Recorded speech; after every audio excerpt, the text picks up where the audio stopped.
আসসালামু আলাইকুম বন্ধুরা। আজকের ভিডিওতে আমরা আলোচনা করব ক্লাস 6 জিওগ্রাফি চ্যাপ্টার 10 খুব সহজ ভাষায়।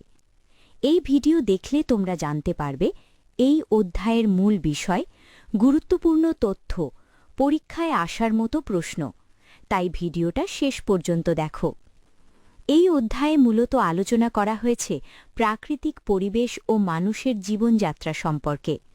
পৃথিবীর বিভিন্ন স্থানে আবহাওয়া, ভূমির ধরন, নদী, পাহাড় এই সব কিছুর ওপর নির্ভর করে মানুষের জীবনযাত্রা ভিন্ন হয়। মূল বিষয় ১. প্রাকৃতিক পরিবেশ। প্রাকৃতিক পরিবেশ বলতে বোঝায় প্রকৃতির তৈরি সবকিছু, যেমন পাহাড়, নদী, সমুদ্র, বন, জলবায়ু এই সবকিছু মিলে গঠিত হয় একটি অঞ্চলের পরিবেশ। উদাহরণ: বাংলাদেশে অনেক নদী আছে, তাই এখানে মাছ ধরা ও কৃষি গুরুত্বপূর্ণ। মূল বিষয় ২. পাহাড়ি অঞ্চলের জীবন।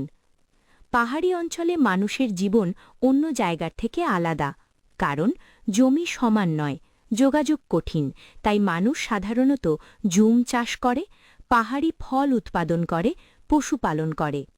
উদাহরণ: বাংলাদেশের পার্বত্য চট্টগ্রাম এলাকায় এমন জীবন দেখা যায়। মূল বিষয় ৩. নদী ও সমতল এলাকার জীবন। যেসব এলাকায় নদী ও সমতল জমি আছে সেখানে মানুষ সহজে কৃষিকাজ করতে পারে। এই সব এলাকায় ধান, গম ও অন্যান্য সবজি চাষ করা হয়। নদীর কারণে মাছ ধরা ও নৌপথে যাতায়াত সহজ হয়। মূল বিষয় ৪. শীতল অঞ্চলের জীবন। পৃথিবীর কিছু অঞ্চলে খুব ঠান্ডা আবহাওয়া থাকে।